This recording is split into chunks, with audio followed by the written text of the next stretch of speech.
Most cat owners do things every single day that stress their cat out, without ever knowing it. Not out of carelessness, out of not knowing. 7 everyday habits that are hurting your cat and how to fix every single one of them, starting today. If you're watching this, you love your cat. You make sure she's fed, she's comfortable, she has everything she needs. You're not neglectful, you're attentive, and you're probably still doing at least 3 of these. Most people assume that as long as their cat isn't visibly upset, hissing, hiding, refusing to eat, everything is fine. Cats are independent, resilient, hard to read. If something was really wrong, you'd know. But cats don't show stress the way dogs do. They don't whine, they don't pace, they absorb it quietly, and they express it in ways so subtle that most owners never connect the behavior to the cause. By the time it becomes obvious, it's been building for weeks.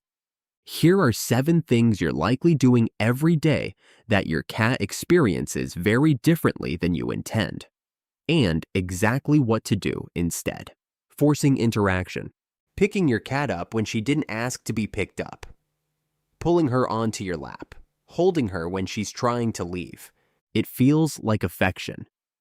To your cat, it feels like loss of control over her own body, which is one of the highest stressors a cat can experience. Cats are not passive recipients of affection. They are active participants. The moment that choice is removed, the interaction stops being positive, regardless of your intention.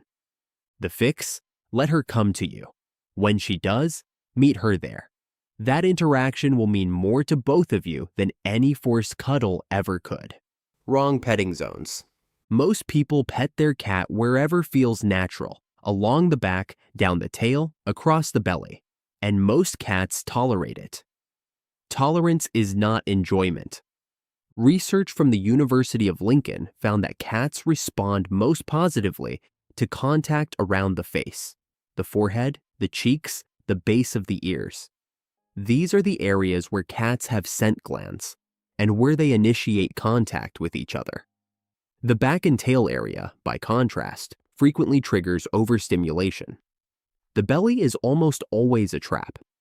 The fix: focus on the face and ears. Watch her response. Slow blink, relaxed posture, leaning in. That's enjoyment. Anything else is tolerance at best.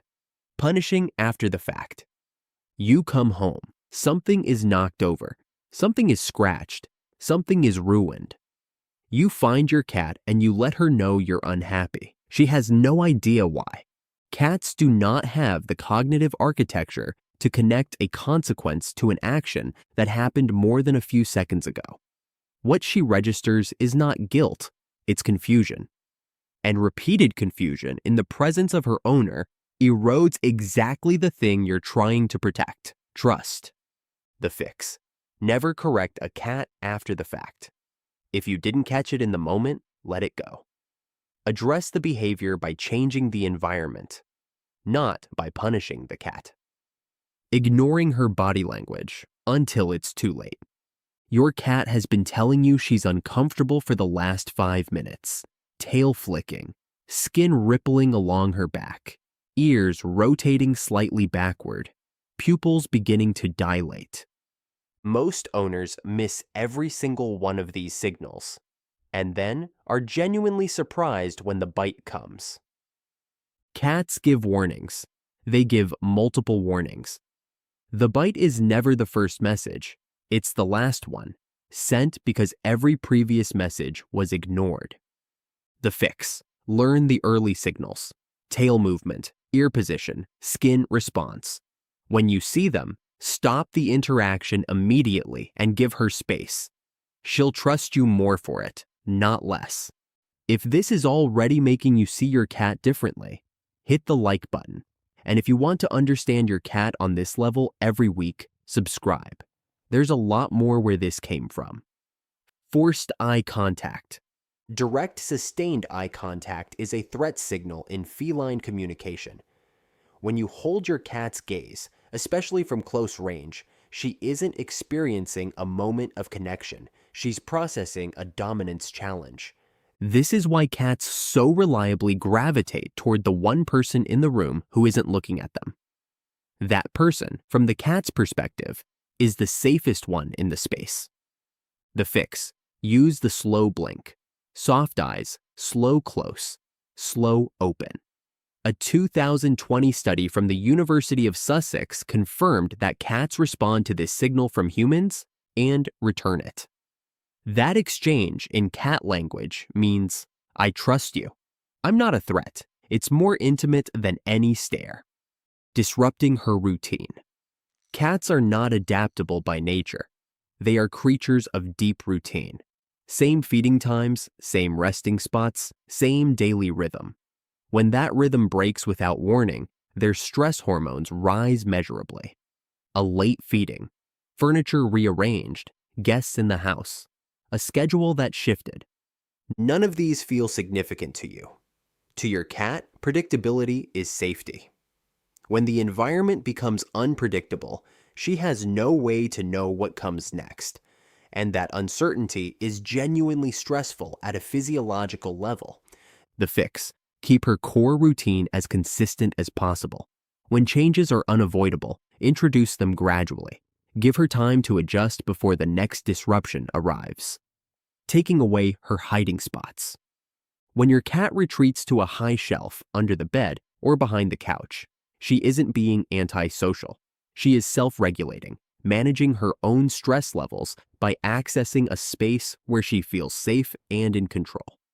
When owners block these spots, tidying up, rearranging furniture, closing off rooms, they remove the one coping mechanism their cat has. A cat with no retreat has no way to decompress. That stress doesn't disappear, it accumulates. The fix: protect her hiding spots. Don't follow her into them. Don't coax her out. Let her come back on her own terms. The fact that she always comes back is the whole point. None of these things make you a bad owner. Every single one of them comes from the same place: caring about your cat without having been given the right information. Now you have it. The cats that trust their owners most deeply aren't the ones who were held the most, or talked to the most, or given the most attention. They're the ones whose owners learned to pay attention to them, to their signals, their boundaries, their need for control and predictability and safe retreat. That's what your cat has been asking for, and now you know how to give it to her. If this changed something for you, leave a comment. Which of these did you recognize? I want to know. And if you want to understand what your cat does when she actually chooses you, the specific behaviors that mean she has decided you are her person, that's the next video. And once you see those signs, you'll never question it again. If this video changed the way you see your cat, you're not done yet. The next video is right up there.